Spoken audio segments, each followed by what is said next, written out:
महाराष्ट्रात महायुतीच्या माध्यमातून राज्यातील निवडणुका प्रचंड बहुमताने जिंकू असा ठाम विश्वास भाजपचे प्रदेशाध्यक्ष आणि महाराष्ट्राचे महसूल मंत्री चंद्रशेखर बावनकुळे यांनी व्यक्त केला आहे।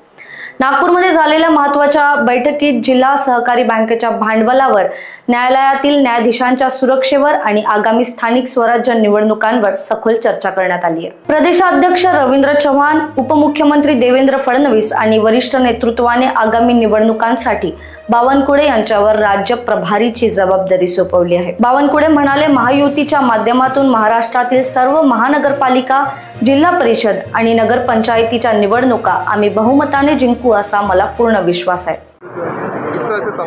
आप बताइए, सरेआम 2014 के पहले इस देश में कितने ब्लास्ट हुए? 2014 से इस बड़ी शहरों में कोई ब्लास्ट नहीं हुआ, ना दिल्ली में हुआ ना मुंबई में हुआ। माननीय प्रधानमंत्री मोदी जी के नेतृत्व की सरकार, हमारे गृह मंत्री अमित भाई जिस प्रकार से पूरे देश में आतंकवाद, दहशतवादों को मिटाने के लिए, माओवाद को मिटाने के लिए काम कर रहे हैं। और एक घटना ऐसी होती है जो घटना पकड़ने के लिए पूरा प्रयास होता है। हमारे यहाँ तो पहले ऐसा था, घटना होती तो बाद में क्या हुआ नहीं मालूम। 3000 किलो के ऊपर आरडीएक्स पकड़ा जाता है, तो कितना बड़ा ये जो षड्यंत्र था इस देश में किया हुआ। तो मुझे लगता है कि सरकार ने पूरी तरह से चौकन्ना करके काम कर रही है। पूरा देश मोदी जी के और अमित भाई के साथ है। निश्चित रूप से जिन्होंने ये घटना की है उसको जेरबंद करेंगे, दोबारा घटना नहीं होनी चाहिए, ऐसी सरकार हमारी काम कर रही है। आप कल से देख रहे हैं, पूरा सरकार काम पे लगा हुआ है, पूरा हमारा सिस्टम काम पे लगा हुआ है। और निश्चित रूप से हमारे मोदी जी और हमारे गृह मंत्री अमित भाई इस पर पूरा निचोड़ निकाल कर सख्त सजा देंगे। ये जनता का विश्वास मोदी जी के ऊपर है। आज के कैबिनेट को लेकर क्या कहना चाहिए? देखिए, आज के कैबिनेट में 3-4 इम्पोर्टेंट इशू थे। मुख्यतः न्यायाधीश और उनकी सुरक्षा व्यवस्था को लेकर जो एक प्रस्ताव आया, उसके बाद कोऑपरेटिव सेक्टर में कोऑपरेटिव सेक्टर में जो बैंक है, नागपुर की बैंक है और 2-3 बैंक है, उसके ऊपर जो भाग भांडवल देते हैं उसकी चर्चा हुई। उसके बाद हमारे जो किसानों का नुकसान हुआ है, किसानों का नुकसान जो हुआ है, उसको जो 32,000 करोड़ का पैकेज सरकार ने दिया है, उसको कहाँ तक पैसे गए हैं, जो किसानों को देना है मदद, आज 9,500 करोड़ रुपए पहुंच गए हैं। और बाकी मदद भी किसानों को पहुंच रही है, उसका भी जायजा लिया गया। आने वाले दिनों में जो ठंड आने वाली है, ये ठंड से कुछ किसानों के खेत पे कोई नुकसान ना हो, इसके लिए भी जायजा लिया गया। ऐसे 4-5 विषयों पे मुख्यतः चर्चा हुई है। आपको बड़ी जिम्मेदारी दी गई है सर बीजेपी। त्या ऑडिओ क्लिपवर आता आम्ही कारवाई केलेली आहे आणि आजच्या बैठकीत, आजच्या मंत्रिमंडळ बैठकीमध्ये माननीय मुख्यमंत्र्यांनी अधिक स्पष्टता केली आहे की आजपासून सर्व अधिकाऱ्यांनी जे नुकसान झालं आहे त्याला जास्तीत जास्त नुकसान भरपाई, म्हणजे जी नुकसान भरपाई मान्य झाली आहे ती नुकसान भरपाई या आठवड्यामध्ये मॅक्झिमम शेतकऱ्याला गेली पाहिजे। 9,500 कोटी रुपये गेलेले आहेत, बाकी या आठवड्यामध्ये इतर पैसा गेला पाहिजे। शेवटी पैसा सरकारने 32,000 कोटी रुपयाची तरतूद केली आहे। 32,000 कोटी रुपयाचं डिस्बर्समेंट हे संपूर्ण खात्यामध्ये झालं पाहिजे, याकरता मुख्यमंत्र्यांनी आज मंत्रिमंडळाच्या बैठकीमध्ये स्पष्ट सूचना दिल्या आहेत। हमारे केंद्रीय वरिष्ठ नेतृत्व और महाराष्ट्र के हमारे मुख्यमंत्री जी देवेंद्र फडणवीस जी, हमारे अध्यक्ष रवींद्र चव्हाण जी, इन्होंने आज महाराष्ट्र के जो चुनाव है, जिला पंचायत, नगर पंचायत, कारपोरेशन के, महानगरपालिका के, इस चुनाव के लिए प्रभारी नियुक्त किया है। सब मिलकर आज हम लोगों ने प्रयास किया है कि महायुति चले, महायुति के साथ ही जाए और महाराष्ट्र में 2/3 बहुमत के साथ महायुति चुनकर आए और 51% वोट लेकर महायुति चुनकर आए। इसलिए आज बैठक हुई और उस बैठक में मुझे प्रभारी बनाया गया है। किस तरह से सवाल है? आप बताइए, सरेआम 2014 के पहले इस देश में कितने ब्लास्ट हुए? 2014 से इस बड़ी शहरों में कोई ब्लास्ट नहीं हुआ, ना दिल्ली में हुआ ना मुंबई में हुआ। माननीय प्रधानमंत्री मोदी जी के नेतृत्व की सरकार, हमारे गृह मंत्री अमित भाई जिस प्रकार से पूरे देश में आतंकवाद, दहशतवादों को मिटाने के लिए, माओवाद को मिटाने के लिए काम कर रहे हैं। और एक घटना ऐसी होती है जो घटना पकड़ने के लिए पूरा प्रयास होता है। हमारे यहाँ तो पहले ऐसा था, घटना होती तो बाद में क्या हुआ नहीं मालूम। 3000 किलो के ऊपर आरडीएक्स पकड़ा जाता है, तो कितना बड़ा ये जो षड्यंत्र था इस देश में किया हुआ। तो मुझे लगता है कि सरकार ने पूरी तरह से चौकन्ना करके काम कर रही है। पूरा देश मोदी जी के और अमित भाई के साथ है। निश्चित रूप से जिन्होंने ये घटना की है उसको जेरबंद करेंगे, दोबारा घटना नहीं होनी चाहिए, ऐसी सरकार हमारी काम कर रही है। आप कल से देख रहे हैं पूरा सरकार काम पे लगा हुआ है, पूरा हमारा सिस्टम काम पे लगा हुआ है। और निश्चित रूप से हमारे मोदी जी और हमारे गृह मंत्री अमित भाई इस पर पूरा निचोड़ निकाल कर सख्त सजा देंगे।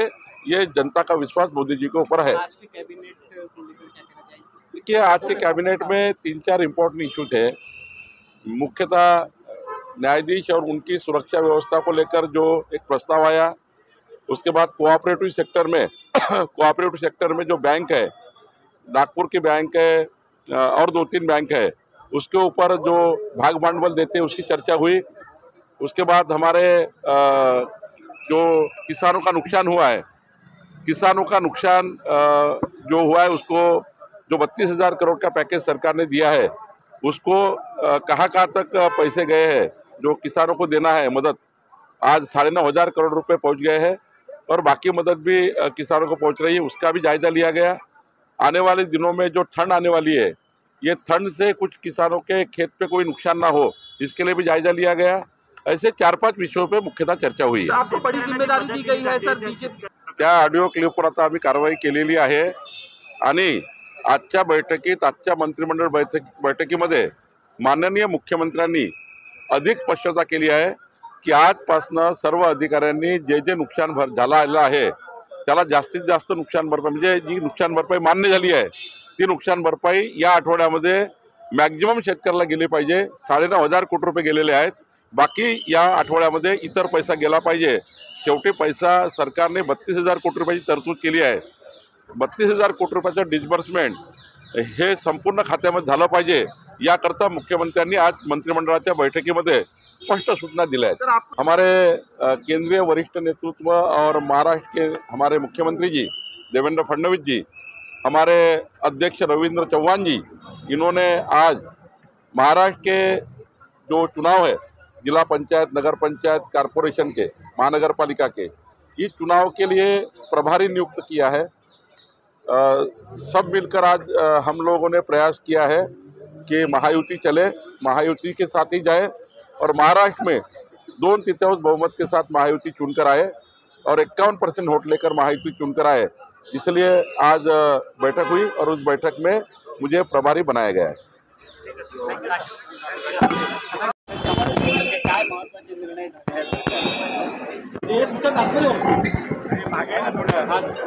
राज्य मंत्रिमंडळाच्या बैठकीत आपल्या ज्या बँका आहेत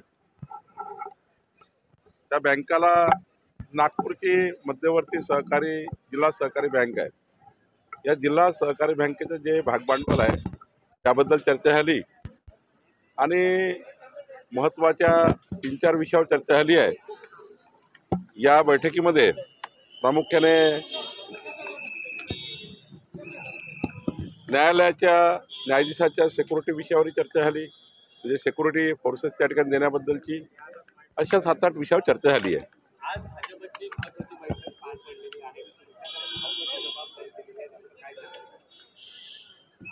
आमचे प्रदेश अध्यक्ष रवी चव्हाणजींनी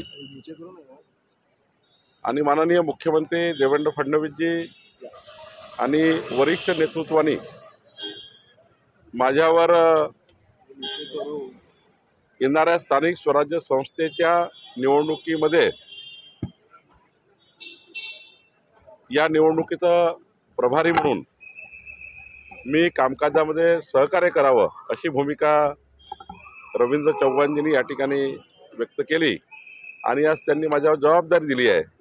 येणाऱ्या महानगरपालिका, नगरपालिका, जिल्हा परिषदमध्ये जी निवडणूक होणार आहे, या निवडणुकीच्या राज्याच्या एकंदरीत निवडणुकीला संपूर्ण त्या ठिकाणी आमच्या टीमनी सहकार्य करावं आणि या टीमच्या माध्यमातून महायुतीच्या माध्यमातून या निवडणुका जिंकण्याकरता आणि आम्ही एकत्रितपणे या निवडणुका लढण्याकरता या राज्याचं प्रभारी म्हणून माझ्याकडे जबाबदारी माननीय रवींद्र चव्हाणजींनी दिली आहे। माननीय मुख्यमंत्र्यांच्या उपस्थितीत ही बैठक झाली। निश्चितपणे महाराष्ट्रात महायुतीच्या माध्यमातून आम्ही या ठिकाणी 2/3 बहुमताने महाराष्ट्राच्या सर्व निवडणुका जिंकू। राज्यातील सर्व महानगरपालिका, सर्व जिल्हा परिषद आणि नगरपालिका, नगरपंचायती यामध्ये भाजपा महायुती ही प्रचंड बहुमताने विजयी होईल असा मला विश्वास आहे।